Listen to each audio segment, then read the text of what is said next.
Assalamualaikum warahmatullahi wabarakatuh.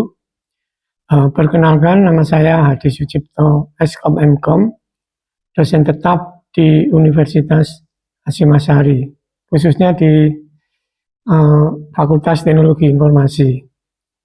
Kebetulan saya mengampu mata kuliah analisa dan perancangan desain. Ya. Jadi deskripsi mata kuliah ini adalah mata kuliah yang mempelajari konsep dan teknik dalam menganalisis serta merancang sistem informasi, baik yang sudah terkomputerisasi maupun manual, ya, untuk mencapai tujuan bisnis yang efektif dan efisien. Selain itu, mahasiswa akan dibekali dengan pemahaman tentang tahapan pengembangan sistem, metode analisis, dan alat bantu atau tools perancangan sehingga mampu menghasilkan rancangan sistem yang baik. Capaian pembelajaran lulusan ya dibebankan yang pertama adalah mampu menunjukkan kinerja yang mandiri dan bermutu dan terukur. Sedangkan capaian yang kedua yaitu mampu bekerjasama dalam tim pengembangan perangkat lunak yang berbasis web ataupun mobile dengan menerapkan konsep rekayasa perangkat lunak yang tepat. Sedangkan yang ketiga adalah menguasai konsep teoritis di bidang pengetahuan ilmu komputer atau informatika secara umum dengan konsep teoritis bagian khusus dan dalam bidang pengetahuan tersebut secara mendalam, serta mampu memformulasikan penyelesaian masalah prosedural. Dan yang terakhir adalah mempunyai pengetahuan dalam pengembangan algoritma atau metode yang diimplementasikan dalam perangkat lunak berbasis komputer. Ya.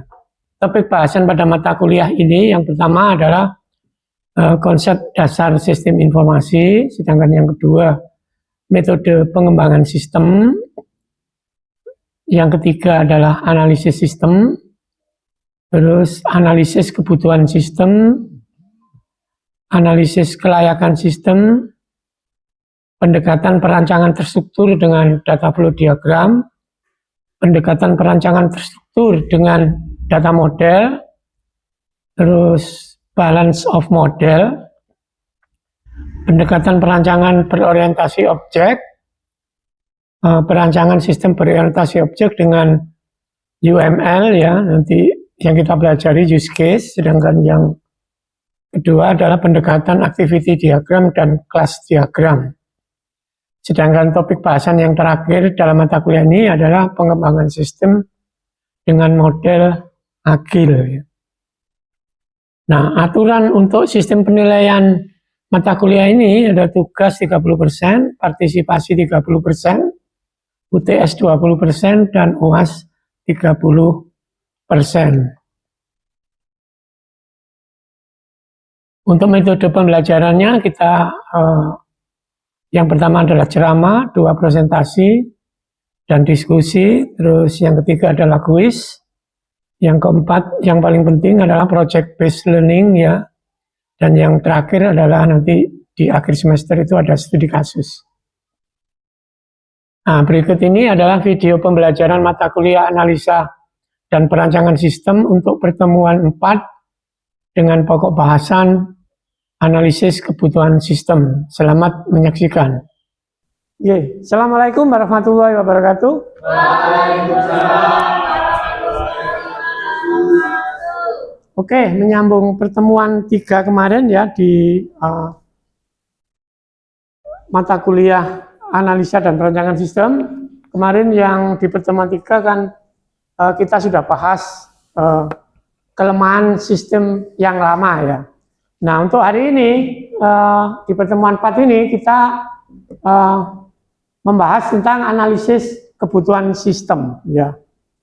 Jadi kenapa kok kita butuh analisis? Ya, kenapa? Kenapa? Kenapa kok kita butuh analisis? Jadi kebutuhan sistem itu kok analisa, kenapa? Ya karena kita kemarin kan sudah belajar kelemahan, ya dari kelemahan itu baru nanti ke spesifikasi kebutuhan, functional requirement ya. Baru nanti kita masuk ke dalam tahapan desain ya. Oke. Nah, untuk pertemuan ini CPMK-nya adalah mahasiswa mengerti konsep, langkah-langkah dan cara menganalisis kebutuhan. Jadi di samping Anda ngerti konsep, Anda juga harus bisa menganalisis, ya, menganalisa. Jadi sistem ini butuh apa saja gitu ya.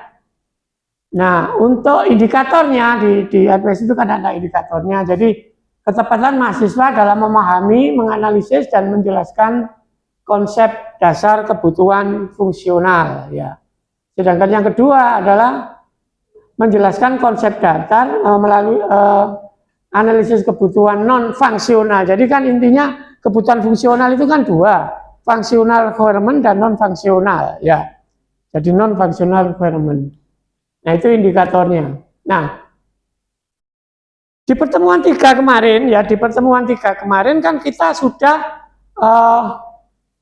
membuat sebuah dokumentasi tentang kelemahan sistem ya. Jadi dalam analisis Anda nanti Anda akan berdasarkan kemarin metode BIJIS itu kan Anda mengerti tentang kelemahan sistem ya.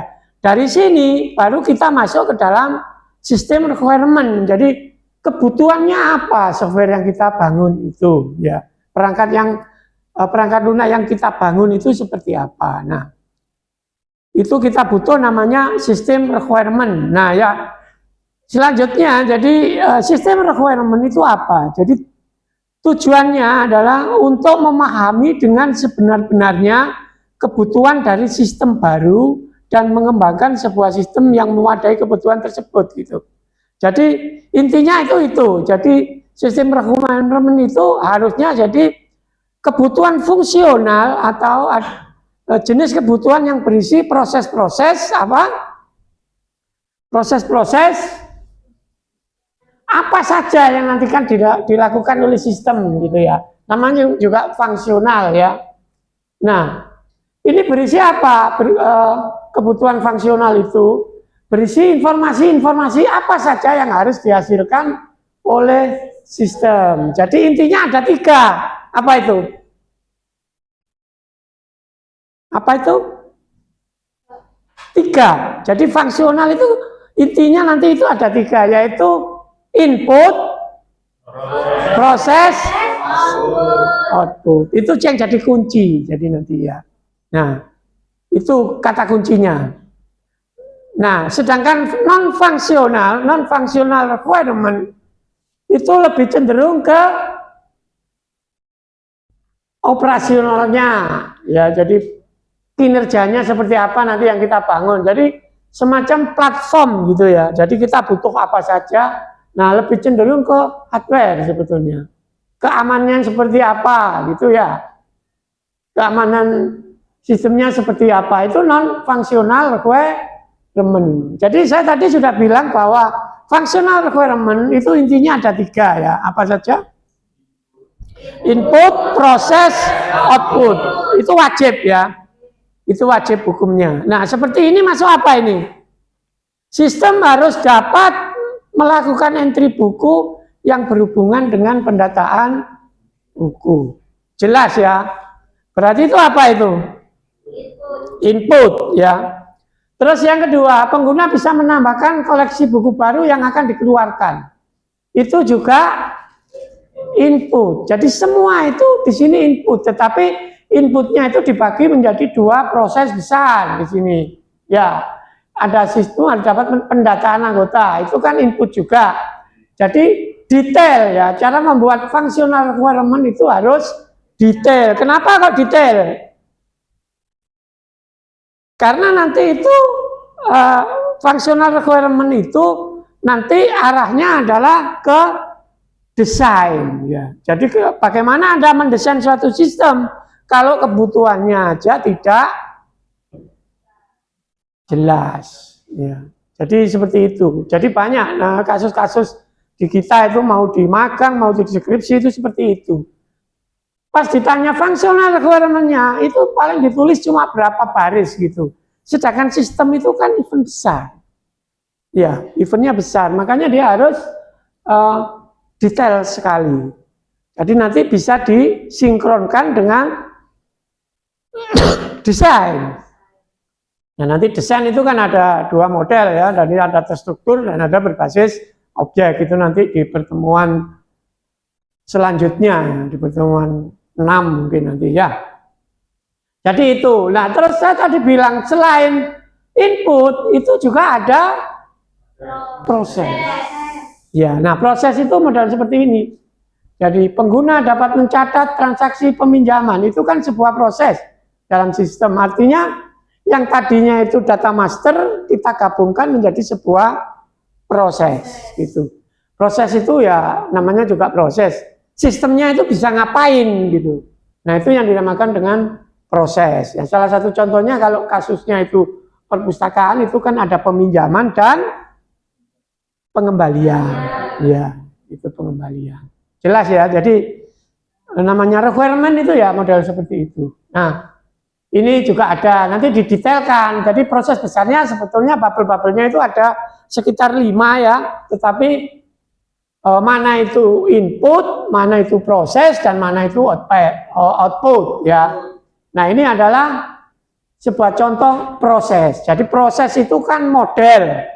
Model itu aturan ya. Jadi harus jelas gitu aturannya seperti apa gitu. Nah, yang kelima itu adalah pembuatan laporan keuangan secara otomatis ya, mungkin bayarnya, mungkin nyetak bilnya, mungkin nyetak apalagi, banyak sekali ya. Jadi itu. Jadi functional requirement itu harus mewakili itu gitu. Jadi nanti kalau Anda buat skripsi atau magang kan laporannya seperti ini. Jadi harus detail. Nah, secara nggak langsung kan itu sudah masuk di lamannya, dashboardnya gitu ya. Jadi Anda membuat sebuah situs itu dashboardnya apa saja. Nah, itu kan sudah functional requirement-nya. Jadi itu harus sesuai dengan kebutuhan sistemnya kan gitu ya. Ngerti? Oke. Itu functional requirement ya. Sedangkan yang kedua itu adalah non fungsional. Jadi kebutuhan non fungsional. Nah, biasanya platform ini berjalan di Windows berapa? Misalnya Windows 11, Windows 10 gitu ya. Terus spesifikasi komputer minimal misalnya Core i5 atau macam-macam, kebutuhan memorinya segini. Nah, itu namanya non fungsional ya. Ada lagi misalnya bisa nggak dilengkapi dengan barcode reader, membaca kalau misalnya ada chat. Nah, itu sebetulnya adalah non fungsional. Jadi non fungsional itu banyak ya, termasuk security-nya, termasuk kinerjanya, termasuk informasinya. Jadi prosesnya lebih banyak atau informasinya yang lebih banyak? Pertanyaan saya. Kalau Anda membuat justru informasinya apa prosesnya? Kalau Anda membuat sebuah proyek itu yang lebih banyak itu prosesnya apa informasinya? Yang sistem informasi yang bagus itu. Yang jelas adalah informasinya. Prosesnya sedikit tapi informasinya sangat-sangat banyak ya. Jadi sangat berguna sekali. Itu ya. Jadi intinya kalau functional requirement dan non functional requirement itu seperti itu. Nah, bagaimana tekniknya? Cara mengumpulkan kebutuhannya itu seperti apa? Jadi kan spesifikasi kebutuhan itu kan punya teknik ya. Salah satunya adalah di sini dikatakan bahwa dalam penyusunan kebutuhan itu ada beberapa teknik yang bisa digunakan. Salah satu adalah wawancara ya. Jadi nanti kalau Anda terjun ke dunia nyata itu maksudnya ya, Anda sudah makan? Nah, nanti kita sudah mulai itu ya. Jadi nanti ini Anda pakai functional requirement-nya. Nah, nanti kalau wawancara itu titiknya Anda harus tahu yang target wawancara itu siapa saja. Itu yang pertama, itu Anda tulis. Terus Anda juga bisa mendesain pertanyaan-pertanyaan untuk wawancara ya. Jadi kalau wawancara itu gitu. Jadi Anda sudah harus siap itu, jangan Jangan sampai sana nggak siap. Ya, terus persiapan wawancara dan menindaklanjuti hasil wawancara. Itu tekniknya, teknik untuk pengumpulan suatu kebutuhan ya. Nah, ada namanya joint application development, ada terus kuesioner itu juga ada ya. Kalau misalnya nanti kan kalau Anda bikin skripsi itu kan ada hasil penelitiannya ya. Biasanya nanti kita pakai kuesioner. Terus analisis dokumen, nah itu penting. Jadi Anda untuk mendapatkan suatu kebutuhan itu bisa juga Anda harus menganalisis dokumen. Maksudnya analisis dokumen itu seperti apa? Nah, Anda harus bisa mentransformasi ya. Anda harus bisa mentransformasi dari laporan yang Anda analisis menjadi sebuah tabel. Ya. Tabel maksudnya. Anda kan IT ya, jadi itu harus Anda analisa gitu. Jadi nanti yang ini yang paling sulit itu ya di situ. Jadi mentransformasi dari dunia nyata ke dalam sebentuk tabel ya. Itu perlu keahlian khusus ya. Atau Anda observasi ya. Anda observasi itu seperti apa? Jadi observasi itu dilakukan dengan melakukan pengamatan secara langsung pada proses-proses yang berjalan. What system does. Jadi bagaimana sistem itu berjalan. Itu Anda pelajari. Jadi nanti itu kan rekomendasinya itu sistem itu diteruskan ya atau diapain? Atau dimodifikasi kalau ada analisis. Dan yang terakhir adalah Anda buang. Jadi kalau Anda buang berarti create suatu sistem. Jadi Anda harus membuat sistem baru. Nah, pijakannya adalah analisis kebutuhan, gitu ya. Jelas ya? Oke, ini adalah salah satu contoh ya. Jadi salah satu contoh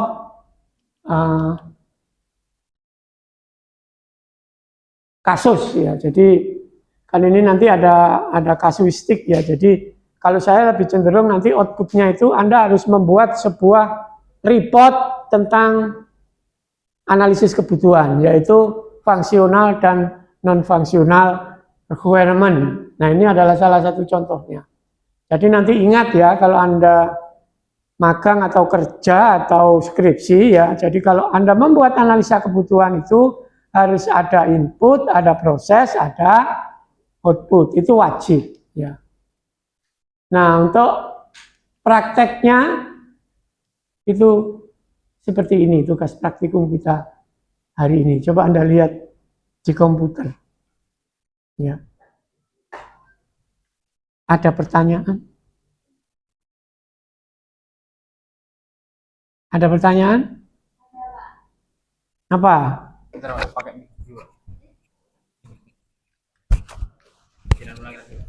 Gimana ya? Ya, ada pertanyaan, monggo. Ada, Pak. Iya. Izin bertanya, Pak. Sebutkan beberapa teknik yang bisa digunakan dalam pengumpulan kebutuhan. Nah, tadi kan saya sudah jelaskan ya. Jadi tekniknya itu ya ini.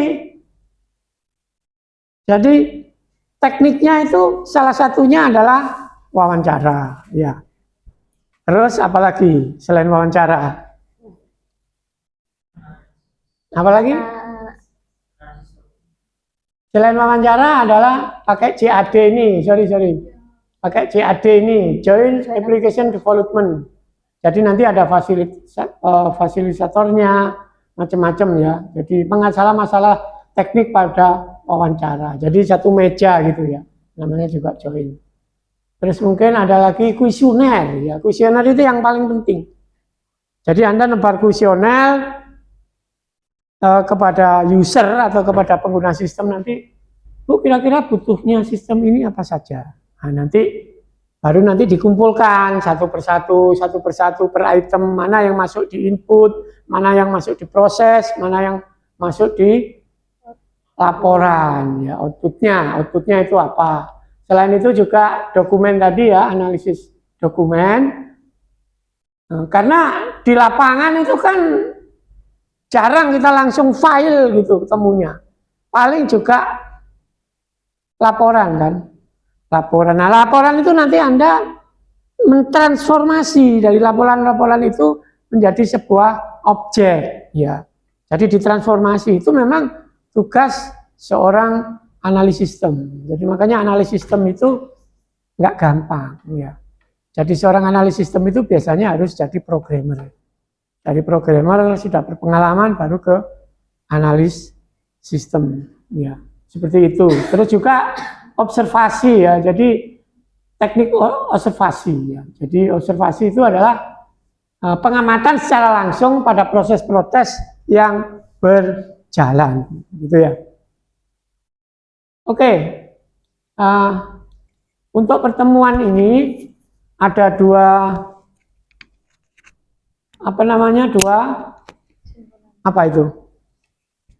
rangkuman atau resume ya. Jadi intinya adalah kebutuhan sistem itu dapat digolongkan menjadi dua tipe, yaitu kebutuhan fungsional dan kebutuhan non fungsional. Jadi kembali lagi ya, kebutuhan fungsional itu berisi informasi-informasi apa saja yang harus dilakukan oleh sistem. Sedangkan non functional requirement itu adalah menyangkut perilaku sistem yang berhubungan dengan kinerja operasional, platform, dan lain-lain. Sedangkan yang kedua, itu kata kuncinya adalah metode untuk mendapatkan kebutuhan fungsional. Itu beberapa, ya salah satunya wawancara, CAD, kuesioner, analisis dokumen, dan observasi. Oke, itu sebagai pengantar konsep functional requirement, ya. Kebutuhan fungsional. Nah, ini adalah praktikumnya nanti ya. Di tugas Anda adalah Anda disuruh membuat rangkuman dari project ya. Ini adalah kasusnya sistem informasi bus Rosalia Indah atau Rosalia Medan gitu ya. Rosalia Indah ya. Jadi fungsionalnya itu ini, sedangkan non fungsionalnya ini gitu. Jadi nanti output dari mata kuliah ini itu adalah Anda bisa menghasilkan sebuah progress report, yaitu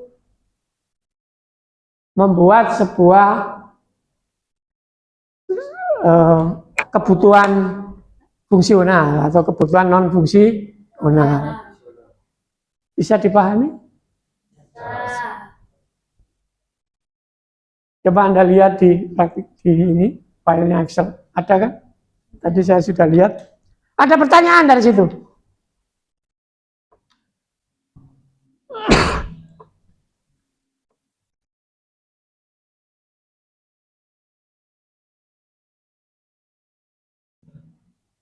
Ada pertanyaan? Jadi itu misalnya program berbasis web itu database-nya pakai Postgres ya, Postgres SQL ini ya, ada Postgres. Anda pernah belajar Postgres? Kalau nggak pernah mungkin pakai MySQL ya. Ya itu functional requirement, apalagi di situ? Program ada foto armada. Iya, karena ini adalah kasusnya Rosalia Indah. Ya jadi nanti backgroundnya ya ada bis-bis, ada apa-apa gitu ya, sesuai dengan topiknya. Terus apa lagi? Validasi dengan jQuery. Iya, itu berarti pakai aplikasi ya, jQuery namanya.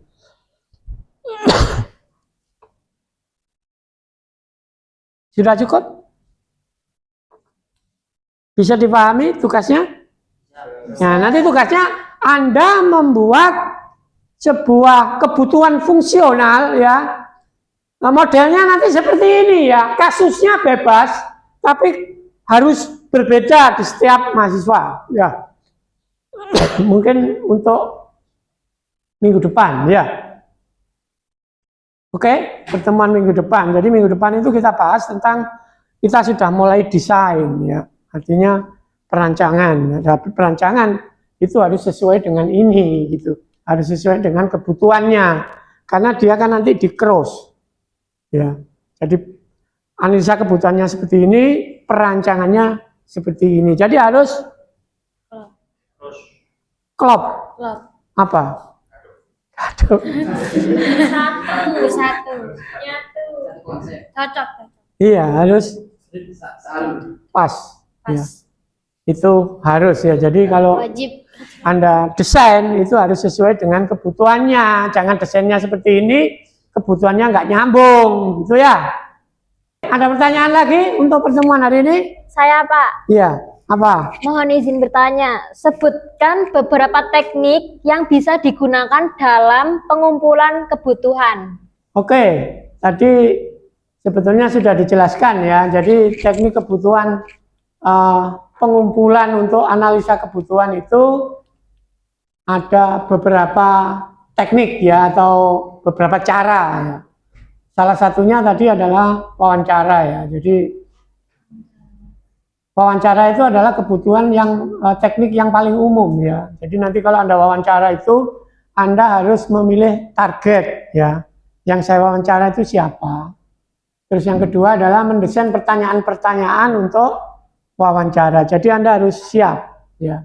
Anda mau ngomong apa di situ, jangan kita ketemu terus enggak ngerti apa-apa. Terus ada lagi nanti yang Anda persiapkan itu adalah persiapan wawancara, dan yang terakhir adalah menindaklanjuti hasil dari wawancara. Nanti kita kalau wawancara ditembus kan otomatis tindak lanjut ini nanti ditanyakan. Setelah itu juga ada cara lain yaitu join application development. Jadi kita masuk di meja besar gitu ya, join dengan kawan-kawan ya. Maksudnya dalam arti user, ada programmer, ada analis kayak gitu. Kita berdiskusi, itu namanya join application development. Sedangkan yang keempat adalah analisa dokumen. Tadi yang sudah saya katakan ya bahwa analisa dokumen itu yang sangat penting. Kenapa? Karena tugas seorang analis sistem itu adalah menerjemahkan dari proses yang ada menjadi sebuah objek.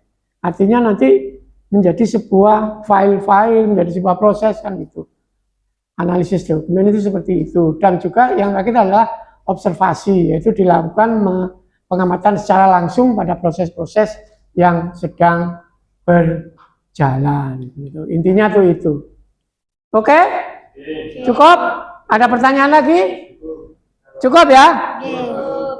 Oke, mungkin itu saja dari saya ya. Jadi nanti tugasnya dikumpulkan minggu depan. Nanti di ketua kelas ya. Oke. Masih semangat? Masih. Insyaallah, insyaallah. Ya.